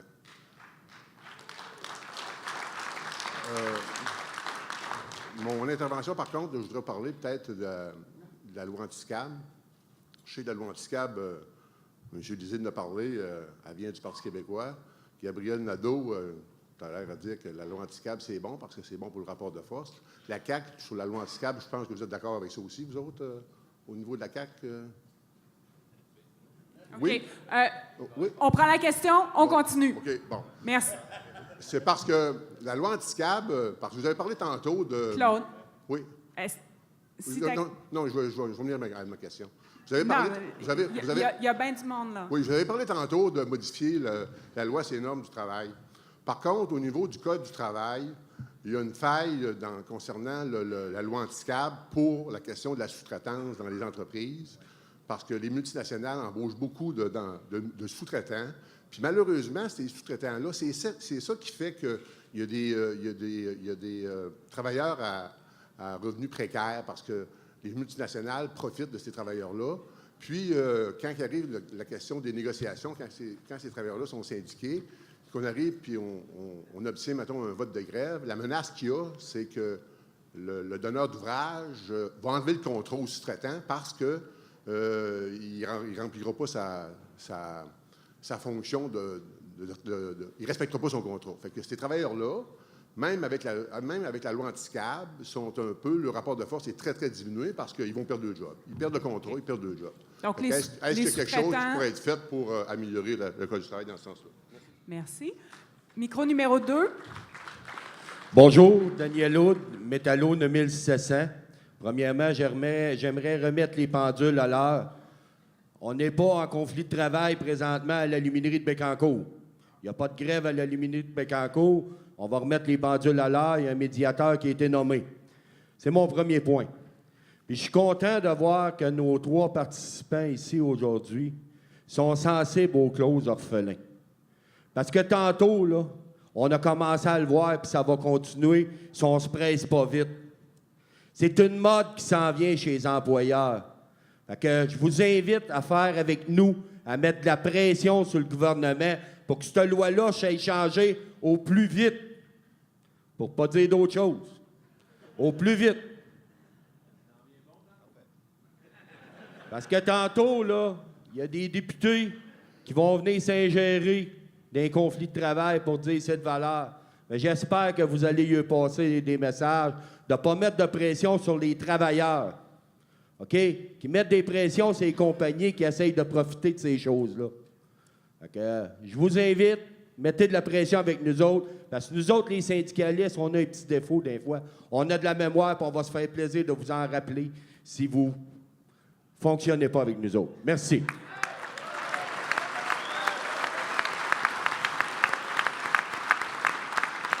Micro numéro 1. Oui, bonjour. Nicolas Lapierre, section locale 70-65 à Sept-Îles, sur la Côte-Nord.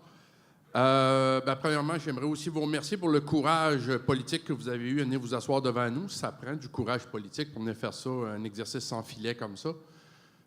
Deuxième chose, M. Roberge, vous avez quand même une certaine politique antisyndicale dans votre programme. Ça serait plaisant que M. Legault se rappelle que c'est le milieu syndical qui l'a mis sur la map avec les investissements du Fonds de solidarité de l'AFT. Il ne faudra pas l'oublier.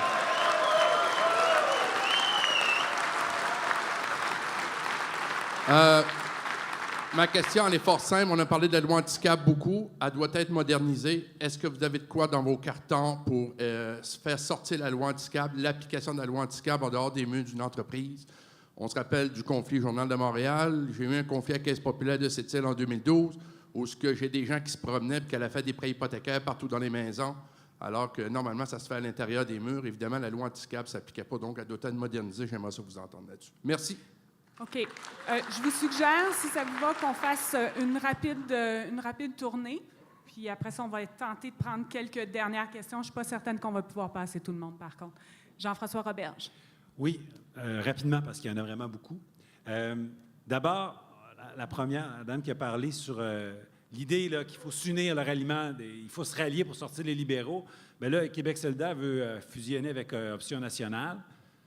Je ne sais pas si ça va changer quelque chose, mais ils ont essayé de se rallier avec le Parti québécois. Ils ont claqué la porte. C'est pas évident.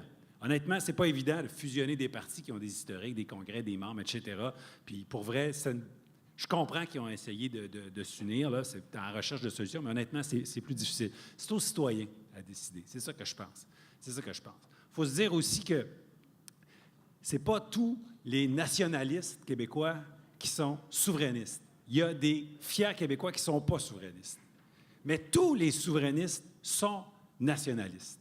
Donc, ça va être impossible d'avoir un ralliement nationaliste dans un parti qui dit « je veux faire un pays ». Ça ne se fera pas, le ralliement des nationalistes à Québec solidaire ou au Parti québécois. Ça peut se faire à la CAQ. Je pense que c'est la façon de sortir les libéraux en 2018. Les sondages ont monté en ce moment. On ne s'enfle pas la tête avec ça. On sait bien que rien n'est gagné. Rien n'est gagné, mais tout est possible. C'est le message que je vais vous laisser. Ensuite, il y en avait plusieurs qui m'ont ciblé. Donc, choqué à la fin, ouais. Dites que c'est déjà arrivé que l'ADQ, qui n'existe plus, ou la CAQ, ça a baissé. Mais écoutez, je pense qu'on n'a jamais été aussi près qu'en ce moment non plus. Il faut se dire, Mario Dumont a fait un bon travail de débroussaillage, mais il n'avait jamais été dans un gouvernement, il n'avait jamais été ministre de quelque chose. Là, on a François Legault qui a quand même été ministre de la Santé, ministre de l'Économie, ministre de l'Éducation. On a une équipe qui est pas mal plus aguerrie. On a Sonia Lebel qui était procureur en chef de la commission Charbonneau et d'autres qui se joignent. Moi, je sais les noms qui vont joindre. Je pense qu'on va avoir une vraie équipe du changement, une nouvelle équipe du tonnerre. Je pense que ça va être possible de le faire. Je ne pense pas qu'on va choquer à la fin, mais évidemment, c'est les électeurs qui vont décider. Sur les clauses orphelins, effectivement, on a parlé d'ABI, je m'excuse pour l'erreur. En ce moment, j'avais mal interprété où est-ce que vous en étiez. Puis, effectivement, je pense que les trois ensemble, on va pousser pour que les libéraux appellent, qu'ils en créent un s'ils n'aiment pas le nôtre, mais qu'on règle ça rapidement. On devrait régler ça. On aurait aimé ça régler ça avant Noël, mais au moins le régler avant la campagne électorale pour pas que les clauses orphelins soient un enjeu de la campagne. On devrait être capable de mettre tous les intérêts partisans de côté, régler ça avant la prochaine élection. Et, finalement, politique antisyndicale, en tout cas, moi, je ne sens pas qu'il y a une politique antisyndicale à la Coalition Avenir Québec. On peut ressortir des déclarations qui datent de 2 ou 3 législatures, mais pour vrai, on vous tend la main, on veut travailler avec vous autres, on veut travailler pour vous autres, puis il s'agit de la saisir. Merci. Gabriel Nadeau-Dubois. Il y avait beaucoup de questions. Je vais essayer de répondre à toutes les questions en restant bref pour permettre à d'autres gens d'en poser. Sur la question du ralliement, moi, je vais vous dire une chose. Il n'y a personne qui est, par principe, contre le fait d'unir les forces et de se rallier. La question, c'est pour faire quoi? Et dans le cas de la CAQ, je vais vous citer un des députés les plus importants de la CAQ, François Bonnardel, qui, cette semaine, a dit, en parlant du budget libéral, que les gens, en 2018, allaient devoir choisir entre la copie et l'original, en disant que, dans le fond, les libéraux, c'est un peu une copie de la CAQ. Alors, et ça, c'est pas moi qui le dis. C'est un des députés les plus importants de la CAQ. qui se définit lui-même comme étant l'original dont les libéraux, dont la CAQ serait une copie. Alors, je pense que c'est clair que la CAQ, ce n'est pas vraiment un changement par rapport aux libéraux. Je pense déjà que ça permet de régler une partie de la question. Vient ensuite la question de Québec solidaire et du Parti québécois. Ce débat-là, Québec solidaire, ça fait 10 ans qu'il existe sur est-ce qu'il devrait ou non y avoir des formes de pactes électoraux avec le Parti québécois. Puis vous savez quoi? On en a parlé pour vrai. On en a débattu dans des congrès comme celui-ci, même pas mal plus grand que celui-ci, dans des assemblées générales. On a fait le débat. Et la décision que les membres de Québec solidaire ont prise, ça a été de ne pas aller dans ce sens-là pour 2018. Pourquoi? Parce qu'il y a un manque de confiance. Puis ce manque de confiance-là entre Québec solidaire et le Parti québécois, il n'est pas tombé du ciel. Il vient du fait, par exemple, que le Parti québécois a promis officiellement de ne pas faire de processus vers l'indépendance dans un premier mandat. Il vient du fait qu'en 2010, le Parti québécois a déposé un projet de loi pour renforcer la loi sur les briseurs de grève, qu'en 2012, il s'est engagé à en le faire. En 2012, suite au lockout dans le Journal de Montréal, il s'est engagé à moderniser la loi sur les briseurs de grève. Lorsqu'il est arrivé au pouvoir, il ne l'a pas fait. Et en 2014, lorsque Pierre-Carl Péladeau était un des leaders du Parti québécois, Mme Marois a dit que ce n'était pas une priorité comme réforme pour son prochain mandat. Rapidement. Alors ça, c'est le genre d'exemple là, où on voit qu'il y a un manque de confiance parce qu'il y a eu dans les dernières années un manque de cohérence au sein du Parti québécois. Rapidement, sur la question des clauses orphelins, oui, on est de ce combat-là. On va l'être jusqu'à temps qu'on gagne parce que c'est un poison pour la solidarité, les clauses orphelins. Sur la question du Code du travail fédéral, comme parti provincial, on ne peut pas le modifier. On peut faire pression sur le fédéral, puis surtout, on peut faire l'indépendance du Québec pour faire nos propres lois sur notre propre territoire pour réglementer les chemins de fer. Ça compte-tu dans mon temps, ça? Ouais. Sur les briseurs de grève, oui, il faut la moderniser. Plus de Puis temps, nous, on ne fait pas juste le dire, on va le faire. Il y a la question de la sous-traitance, il y a la question des établissements aussi. Il faut le faire, on est au 21e siècle. Sur l'appui aux luttes syndicales, Québec solidaire est né, a été fondé par des gens qui étaient tannés de voir des partis politiques promettre des appuis aux syndicalistes puis pas le faire une fois qu'ils étaient rendus au pouvoir. C'est comme ça qu'on est né, c'est notre ADN politique, c'est notre raison d'être. L'appui aux luttes syndicales. Alors, s'il y a une chose dont vous ne pouvez pas douter, c'est de notre appui à chaque fois qu'il va y avoir des luttes syndicales au Québec.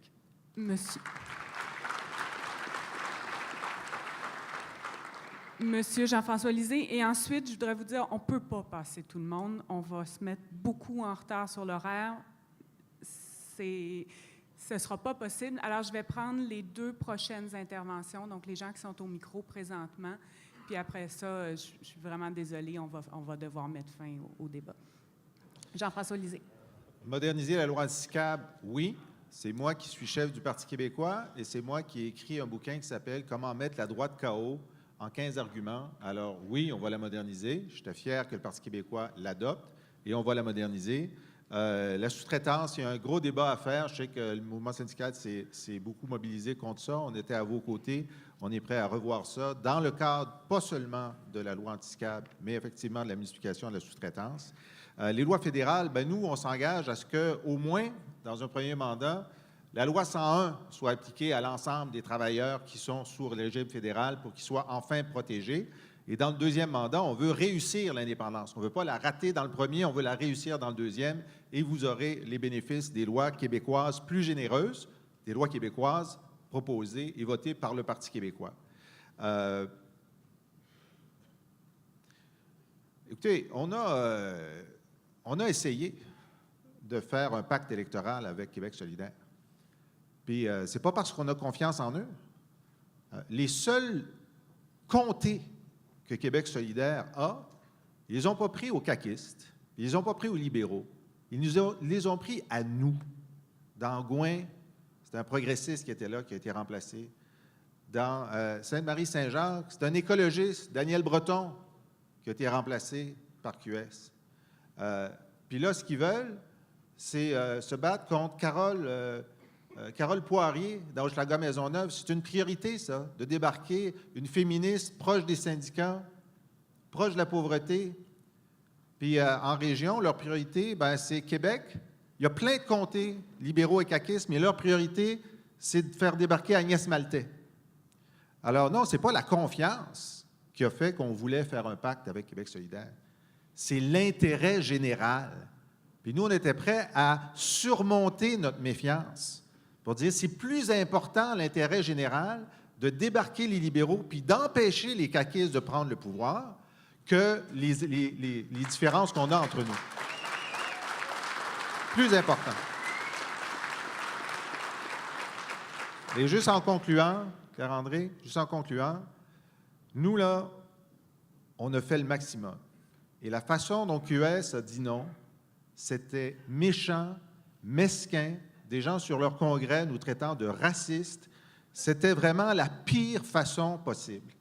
Puis nous, on l'a fait, le test. Puis nous, on dit, pourquoi est-ce qu'on va réaliser ce qu'on n'a pas fait dans le passé, c'est vrai, la réforme du mode de scrutin? C'est parce que QS existe. Puis ils vont exister en 2022. Puis en 2022, l'enjeu, ça va être l'indépendance. Puis ça nous prend tous les votes indépendantistes, puis là, on va les additionner en 2022. Mais pour se rendre là, il faut que le Parti québécois soit au pouvoir en 2018. Merci. Donc, on va prendre 2 dernières interventions courtes.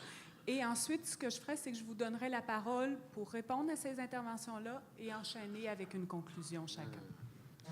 Rapide aussi. Micro numéro 2, j'étais rendu. Martin. Oui, bonjour, Martin Courville. Je suis représentant du syndicat des métallos, bureau de Brossard, et délégué de la section locale 9414, et aussi dans le comté, le merveilleux comté de Granby, qui est occupé par le collègue de M. Roberge, M. Bonardel. Ma question s'adresse à M. Roberge.